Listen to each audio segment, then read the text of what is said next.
Wanted Radio, en toute indépendance. Messieurs, commençons par nourrir notre efficacité. L'interview exclusive de Wanted Radio. Bonjour à tous et bienvenue sur Wanted Radio. Aujourd'hui, je reçois l'association bordelaise Rage. Bonjour les amis. Salut. Comment ça va ? Bah ça va bien et toi ? Bon, ça va. Alors, c'est la première fois que je vous reçois sur Wanted Radio parce que vous commencez à faire parler de vous un petit peu sur les réseaux et sur Bordeaux par rapport à votre association qui s'appelle Rage. Exactement. Merci d'être venu jusqu'ici pour répondre à mes questions, du coup. Vous êtes donc les fondateurs de l'association Rage qui se définit comme une association pluridisciplinaire et inclusive. Ça veut dire quoi ? Alors, ça veut dire que dans l'association, on va inclure toutes les communautés, donc en particulier la communauté queer, parce que dans le collectif, on fait tous partie de cette communauté, et donc on veut la mettre en avant. Et pluridisciplinaire, parce qu'on veut faire un peu un mélange de tous les arts qu'on connaît et qu'on aime, et encore une fois, pour inclure tout le monde, donc on va mélanger du drag, du rap, du chant folk, des DJ, de la danse... D'accord. Et vous avez commencé l'activité déjà au mois de septembre, déjà avec un événement juste à côté d'ici, au quartier B, un événement qui réunissait déjà plusieurs artistes, que ce soit du rap ou d'autres styles musicaux, de la danse. Comment vous avez créé tous les contacts déjà dans le milieu artistique ? Bah en fait, le truc qu'il y a avec notre asso, c'est qu'on est vraiment tous un peu issus d'horizons différents. Donc oui. En fait, Serena, elle a beaucoup de contacts dans le milieu du rap. Surtout avec Sarah, nous on est passionnés de musique depuis toujours, donc on allait pas mal à des concerts aussi sur Bordeaux et avec Virgile du coup qui est pas là aujourd'hui mais qui est très très important dans l'asso aussi. Ce qu'on faisait en fait, c'est qu'on allait à beaucoup de show drag, beaucoup de spectacles queer. Et donc en fait on a vraiment cette diversité là qu'on voulait vraiment inclure dans des événements, dans nos événements, parce que le truc qu'il y a souvent sur Bordeaux, j'ai l'impression, c'est que quand il y a un événement spécifique sur un peu une forme d'art spécifique, bah c'est vraiment que ça. Donc c'est-à-dire un show drag, c'est du drag, un show de rap au quartier B, admettons, bah c'est que du rap au quartier B, ce qui est très cool, mais ça peut être intéressant aussi de mélanger tout ça. Et puis justement, nous, ce qu'on a voulu faire, c'est un peu se créer un petit challenge avec du rap et du drag pendant le même événement en fait. Et je pense que c'était une réussite, en tout cas d'après les retours qu'on a eus, c'était une réussite. On va revenir sur cet événement. Rage, pourquoi Rage ? Est-ce que Rage Bordeaux, c'est parce que vous faites partie d'un réseau d'associations qui s'appelle Rage, ou c'est parce que c'est le nom que vous avez choisi ? Enfin, comment c'est venu ? C'est venu, on est tout seul, on s'est créé ensemble. D'accord. Et ça nous est venu avec Thomas, quand on était à Dublin. Il faut savoir que Thomas, il a fait une année d'échange là-bas. C'était très cool. Et c'est de là où est né ce projet. Et le nom Rage nous a toujours semblé comme le bon nom. La rage de vivre, la rage de vouloir créer quelque chose qui nous représente. Et voilà, Rage Bordeaux, parce que c'est là où on est basé, où on a tous nos contacts, c'est vrai, amis. Donc je pense que c'était le bon. Puis je pense qu'en France, du coup, quand je compare avec ce qu'il y avait un petit peu à l'étranger, c'est que vraiment, il y a cette rage queer ou pas queer, mais il y a cette rage, il y a cette envie de faire changer les choses, je trouve, surtout au niveau des arts performatifs. Je trouve que c'est quelque chose qui est très présent. Et c'est aussi quelque chose qui a peut-être une connotation un petit peu négative. Je me souviens quand on avait fait une FAQ avec Serena, il y a quelqu'un qui nous avait demandé pourquoi rage et pourquoi pas joie ou un autre mot de ce type. Mais en fait, la rage, c'est à la fois la célébration. Et c'est la rage de changer les choses, c'est la célébration aussi des différences. Je trouve ça cool. Okay. Mais c'est aussi un peu une colère et une frustration qu'on exprime par l'art en fait. D'accord. Nous, c'est ça qu'on veut mettre en avant en tout cas. On l'a vu beaucoup aussi parce que ça a été beaucoup amené par la jeunesse en fait, genre des personnes de notre tranche d'âge. Et on s'était rendu compte en parlant un petit peu, en faisant des contacts, etc. avec d'autres personnes qui étaient dans le monde de la musique ou dans le monde de l'art quelconque. Ils étaient aussi du même avis que nous en disant qu'on avait envie de vivre par exemple de notre art, on avait envie de faire comprendre nos messages en fait par notre art, et c'était un peu aussi cette rage-là en fait qu'on a voulu représenter en créant le collectif. Il y a une question que beaucoup doivent se poser, que d'ailleurs je me suis posée pendant longtemps. Donc, comme vous avez dit en introduction de cette interview, vous faites partie de la communauté queer, c'est ça? Exact. Mais c'est quoi être queer? Je pense que c'est une définition qui est hyper propre à chaque personne de la communauté. Donc je vais parler en mon nom, après toi tu peux parler en ton nom, on peut tous donner notre petit avis. Pour moi, être queer, c'est juste pas être dans la norme, que ce soit hétérosexuel ou cisgenre. C'est pas hétéronormé en fait, voilà, tout ce qui n'est pas hétéronormé. Et oui, c'est ça. Et en fait, il me semble qu'il y a longtemps, c'était un mot qui était juste utilisé pour décrire les gens qui étaient différents, tout simplement, peu importe leurs différences. Mais là, je trouve que c'est un mot, des fois, qui est utilisé un petit peu pour blesser, et qu'il a été en tout cas dans le passé. Et je trouve que ce qui est cool avec la communauté queer, ou LGBTQIA+, ou peu importe le sigle que la personne souhaite utiliser, je trouve que c'est important de se réapproprier le terme, parce que moi je me définis comme queer parce qu'en fait je trouve ça pas nécessaire forcément de se définir selon une case qui existe. Des fois ça peut être cool de se rattacher à une catégorie, parce qu'on peut se sentir, on peut avoir un petit sentiment d'appartenance. Ouais, c'est un besoin des fois. Mais moi, après être passé justement par ce questionnement là, maintenant je me dis j'ai pas forcément besoin de me décrire, je peux juste dire que je suis queer, et c'est cool et c'est réconfortant, je trouve. Voilà. Ok. Et du coup l'art queer, ça peut être le drag, ça peut être toute forme d'art, quoi. Voilà, il y a plusieurs arts dans le queer, justement. Pour parler justement d'événements, on va revenir sur l'événement que vous avez organisé au mois de septembre, parce que votre association est très jeune, elle est née au mois d'août. C'est ça, et même pas. Et vous avez commencé c'était le 9 septembre dernier, donc cet événement... Alors, il y a eu quoi pendant cette soirée? Il y a eu quoi comme représentation? Alors, il y a eu des rappeurs. D'accord. 3 au total. Il y a eu 2 drag queens. Il y a eu 2 DJ. Il y a eu des marchés de créateurs, des exposants et du chant folk. Assuré par moi-même. Comment ça a été accueilli par le public, votre événement?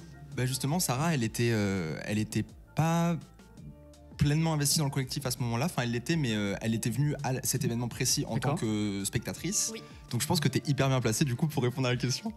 Vraiment, cet événement, en plus j'y suis allée avec des amis qui ne connaissaient pas du tout ce type d'événement sur Bordeaux. Oui. Et c'était vraiment hyper bien reçu, les gens étaient hyper contents. D'autres personnes qui avaient, par exemple, j'avais vu 2 spectacles de drague, ça a été une très bonne introduction pour eux, parce qu'ils disaient mais c'est trop bien et tout, je connaissais pas du tout l'art queer, et il y a eu vraiment une diversité, les gens étaient hyper bienveillants, parce que c'était vraiment un point important de nos événements, c'est que ce soit safe et tout, pour que tout le monde se sente bien, et une bonne ambiance, et franchement c'était hyper quali, les gens ne pensaient pas que c'était notre premier événement, on a l'impression qu'on avait toujours fait ça en fait. Alors que vraiment, c'était beaucoup. Et du coup, est-ce que vous vous faites connaître aussi dans la communauté, du coup?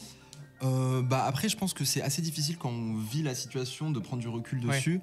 Donc, je pense qu'on est un peu tous embarqués dans ce qu'on fait sans forcément se rendre compte de l'impact, entre gros guillemets, que ça peut avoir. Je pense qu'on voit l'impact surtout quand on arrive à nos événements, qu'on a fini de tout préparer, et là on accueille les gens. Et il y a des gens qui viennent, quoi. Et je pense que le moment où on prend le plus de recul, c'est pendant ou après les événements, quand on a en fait le soulagement de se dire ok, ça s'est passé, on a énormément travaillé pour ça et on est fiers de ce qu'on a fait. Et le fait de le revoir aussi sur les photos de plein de photographes qui nous aident, on s'en rend compte en vrai, c'est là qu'on comprend nous l'impact de l'impact qu'on a eu. Trop bien. C'est ce qui nous pousse à pas lâcher, parce qu'en fait je trouve que ça peut être compliqué quand on se lance dans quelque chose, de garder la motivation sur le long terme, mais vu que là que ce soit sur les réseaux où on sent qu'il y a du soutien, ou que ce soit aux événements, de voir qu'il y a des gens qui viennent, qui se déplacent et qui nous donnent des bons retours, en fait on n'a pas envie de lâcher, et que ce soit pour les gens qui nous soutiennent et qui viennent, et juste pour nous, c'est cool, parce que du coup ça donne un petit coup de boost, quoi. Ok. Justement, on parlait des arts que vous soutenez, parce que vous n'organisez pas que des shows. Vous soutenez d'autres arts, lesquels? Est-ce que c'est défini ou pas déjà? C'est pas forcément défini, mais c'est vrai qu'on soutient toutes les formes d'art, parce que on se veut inclusif, et nous on aime toutes les formes d'art, quelles qu'elles soient, et on encourage à ce que l'art s'expanse partout. Et que ça soit un truc surtout qui soit reconnu. Donc on n'a pas d'arts spéciaux d'autres arts qu'on met en avant que d'autres. Mais c'est tous au même piédestal, et voilà, on les met tous en avant, quoi. Ça marche. En parlant d'événements, vous préparez déjà votre deuxième événement à Bordeaux le 20 octobre. Le 21. Le 21 octobre. Putain, non, le 21 octobre, racontez-nous le programme.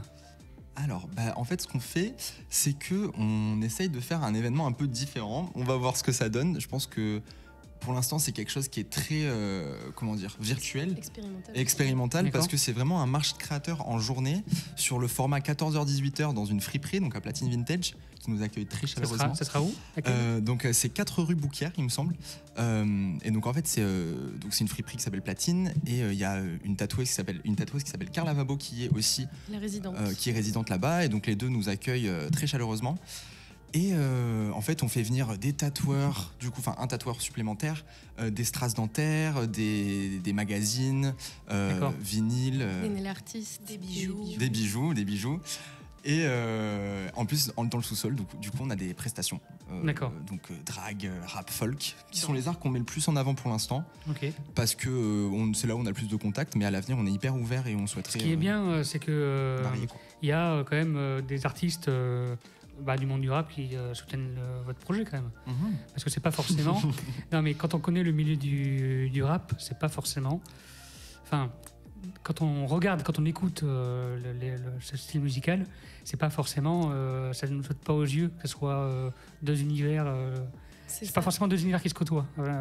C'est pour ça aussi qu'on a voulu, comme Thomas disait tout à l'heure, un peu lancer ce challenge de mélanger en particulier ces deux arts-là.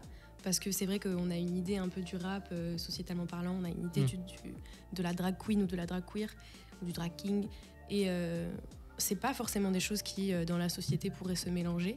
Et nous, on s'est posé la question, on s'est dit, nous, dans notre entourage, on a des drag queens, des drag queer, drag kings qui s'entendent très bien avec des rappeurs, rappeuses. Pourquoi est-ce qu'on n'essaierait pas de mélanger ce truc-là et essayer de faire découvrir aux gens que c'est possible et que c'est juste un truc safe, convivial et on peut tous kiffer l'art ensemble, en fait. D'accord. Et surtout, toi, tu as pas mal de contacts du coup dans le milieu du rap, comme je disais tout à l'heure. Et je pense notamment à Sticky, qui est quelqu'un qui joue pas mal sur le genre, dans ses représentations. Et même au niveau, on collabore pas mal avec le Noyau, non pas du tout, mais on connaît pas mal le Noyau parce qu'on a des amis en commun avec eux et on les croise souvent. Et je trouve que c'est des gens qui sont hyper inclusifs et hyper... c'est très ouvert d'esprit. Très ouvert, même dans le style de musique. Genre ça reste du rap, mais par exemple, je prends l'exemple d'Al4. Il a une conception aussi du genre qui est, même stylistiquement, il est très ouvert et c'est pas l'idée qu'on a du rap spécialement, quoi. Du coup, c'est trop cool et on s'associe à eux parce que c'est bien de se soutenir entre collectifs bordelais aussi, quoi. Tout à fait. Exactement. Donc, pour rappeler, le 21 octobre, entre 14h et 18h, c'est bien ça pour votre prochain événement. C'est ça. Exact. Si on veut vous contacter pour savoir comment si on veut s'adresser à vous, pour avoir des renseignements ou autre, ou participer, vous rejoindre, on vous contacte où? Alors, on a un Instagram, donc @ragebordeaux, et on a un mail, et on est ouvert à tout, donc n'hésitez pas à nous proposer.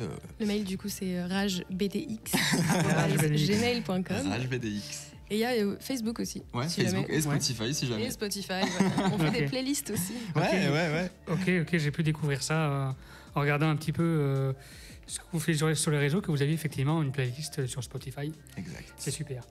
Donc on peut vous suivre sur les réseaux sociaux, comme on l'a dit, un site internet peut-être en vue un de ces jours Alors je suis en train de travailler sur un site, mais franchement il est très expérimental pour le moment. Donc, mais pourquoi pas, je pense que ça sera surtout pour être au courant de toutes les actualités, mais ça ne sera pas une source de médias principale, je pense. Je pense que c'est plus pour les prochains... Les prochaines choses qu'on prépare. Parce qu'on prépare des petites choses très sympas. Le site sera peut-être utile à l'avenir. Bon, super. Vous êtes combien dans l'association aujourd'hui là? On est 4 aujourd'hui. Bon. Donc Thomas le président, Serena la vice-présidente, Virgile secrétaire et c'est lui qui fait tous les visuels, tous les designs, toute la com, tout ce que vous voyez sur les réseaux, c'est Virgile qui le fait. Il est trop fort et il met tellement de temps. Voilà, et moi je gère la trésorerie. Ok, les sous quoi. Voilà, exactement. On connaît ça sur Wanted Radio. Les sous, on est en pleine période de comptabilité en ce moment, donc voilà. C'est la galère. Ouais. Voilà. Est-ce que vous êtes en contact avec des associations type LGBT ou autre? Le gyrophare. Le gyrophare. Ouais, on discute un petit peu avec eux. On a rencontré la personne qui s'occupe de tout ce qui est juridique pour le gyrophare. On a fait un directeur juridique. On a fait un petit rendez-vous avec lui. Il était très très gentil. Il nous a pas mal éclairé. Plein de trucs. Vraiment. Et après, dans les associations autres que LGBT, on est pas mal en collaboration avec un collectif qui s'appelle La Houle. C'est des copains à nous qui font de la house, du funk. Et qui se sont lancés il n'y a pas longtemps. Ça serait marrant qu'on fasse une collab avec eux, peut-être. Je sais pas, je dis ça comme ça serait cool. Bien, une dernière question avant de vous laisser sur vos activités. Quelle est la définition d'un artiste pour vous?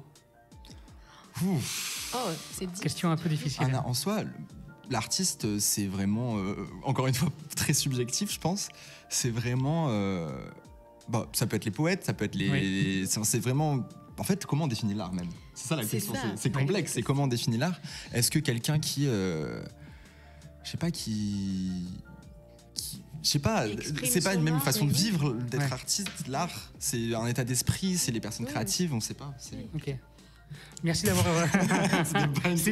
C'était une question un peu compliquée. On n'a pas tous. À savoir qu'on n'a jamais. Aucun d'entre nous n'a la même réponse à cette question-là. Donc c'est intéressant de connaître aussi pour nos éditeurs qui sont très liés aux arts, la définition que les artistes eux-mêmes ou même vous, parce que malgré tout. Vous êtes des artistes quand même. Je ne sais pas si on peut vous le définir comme ça. Hein. On peut le dire. On est artiste. Voilà. On est consommateur d'art en tout cas. Oui, voilà. Et ça fait de nous des artistes, je pense. Bien, on continue à vous suivre sur les réseaux sociaux. Et si on veut rentrer en contact avec vous aussi, en plus des réseaux, allez trouver nos amis Rage qui ont la rage. On a la rage. Le 21 octobre prochain. On rappelle l'adresse 4 rue Bouquière, Platine Vintage. Merci d'avoir répondu à mes questions pour Wanted Radio. Merci à toi. Quant à moi, chers auditeurs, on se retrouve très bientôt pour une nouvelle émission et une nouvelle interview. Très bonne soirée. Wanted Radio, en toute indépendance.